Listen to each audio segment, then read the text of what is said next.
Halo semuanya dan selamat datang. Hari ini kita bakal ngebedah salah satu transformasi paling masif yang lagi terjadi di dunia keuangan dan teknologi.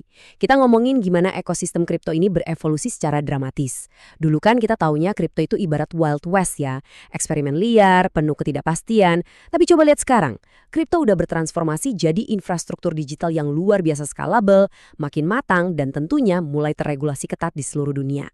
Ini udah bukan sekedar tren musiman lagi, ini tuh bener-bener fondasi buat masa depan.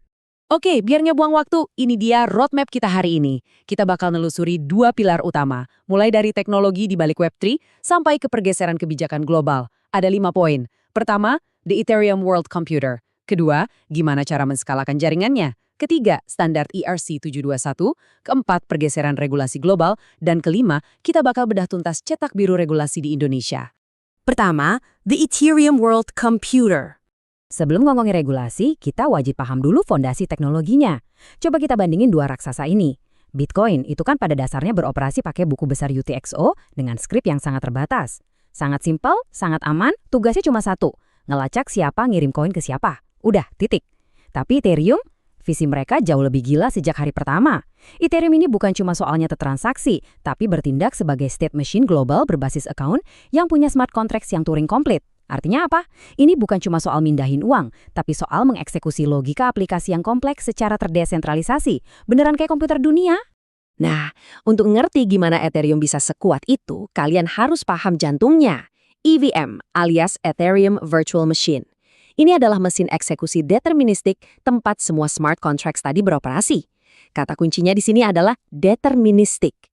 Mesin inilah yang maksa puluhan ribu node independen di seluruh dunia buat ngasilin hasil komputasi yang persis sama tanpa mereka harus saling kenal atau saling percaya. Tanpa EVM ini, wah udah pasti bakal chaos dan konsensus global itu mustahil terjadi. Masuk ke bagian 2, scaling the network.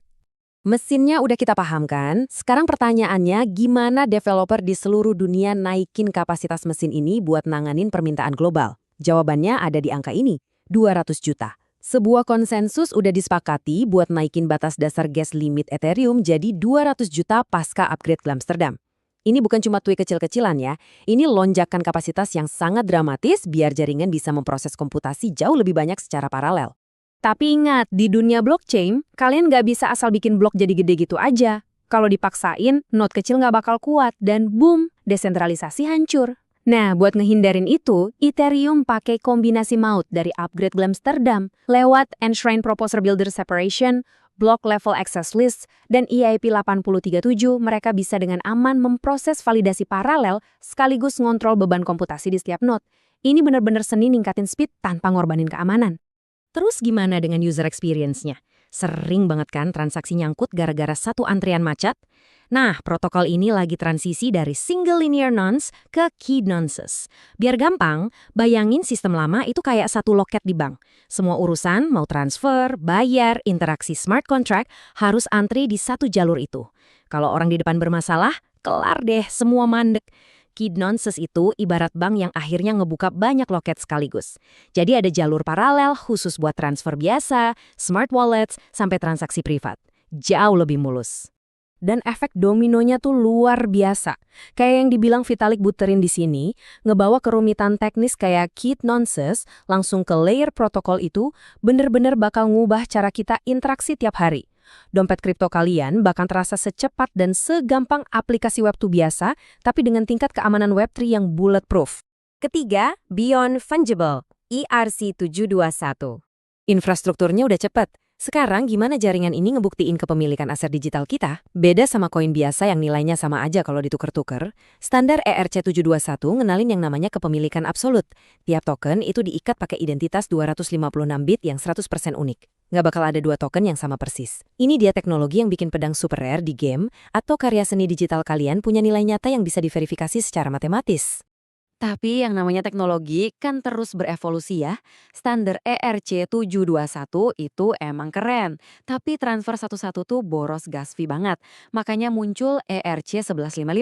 Kalau ERC-721 maksa kalian kirim item satu persatu, ERC-1155 ngenalin batch transfers. Kalian bisa ngirim pedang langka, koin gold sama tiket event barengan dalam satu transaksi doang. Ini respon yang super elegan buat nekan biaya gas di tingkat user. Keempat, global crypto policy shifts.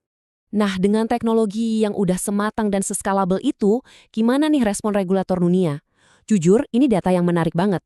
Lebih dari 70% yurisdiksi utama yang ditinjau di tahun 2025 udah mulai ngebuat kerangka regulasi stablecoin mereka sendiri. Ini pergeseran paradigma yang gede banget. Regulator udah nggak cuma duduk di pinggir lapangan sambil curiga. Mereka sekarang beneran turun gelanggang bikin aturan main. Dan efek dari kejelasan aturan ini bener-bener nyata. Lihat aja, 80% lembaga keuangan tradisional akhirnya berani ngumumin inisiatif aset digital baru di 2025.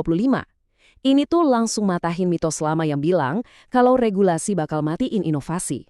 Justru sebaliknya, kejelasan hukum inilah yang ngasih institusi raksasa rasa aman buat mompa modal mereka masuk ke ekosistem kripto. Kalau ada yang nanya, emang regulasi beneran ngaruh? TRM Labs punya buktinya.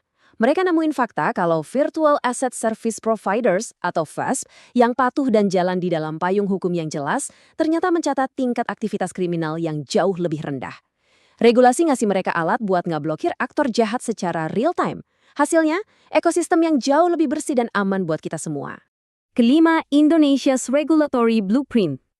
Biar lebih kebayang, mari kita lihat masterclass kebijakan kripto di kandang kita sendiri, Indonesia. Di awal tahun, OJK resmi ngambil alih pengawasan kripto. Biasanya kan market langsung panik tuh denger birokrasi. Tapi apa yang terjadi? Volumenya malah tetap stabil di angka yang gila, 26,55 miliar dolar. Lebih kerennya lagi, jumlah investor retail malah tembus lebih dari 19 juta orang di bulan Oktober. Transisinya super smooth dan kepercayaan publik malah naik. Rahasianya ada di mana? Strategi pajaknya yang benar-benar smart. Mereka pakai pendekatan carrot and stick. Pertama, PPN buat transaksi domestik dihapus. Ini manisnya.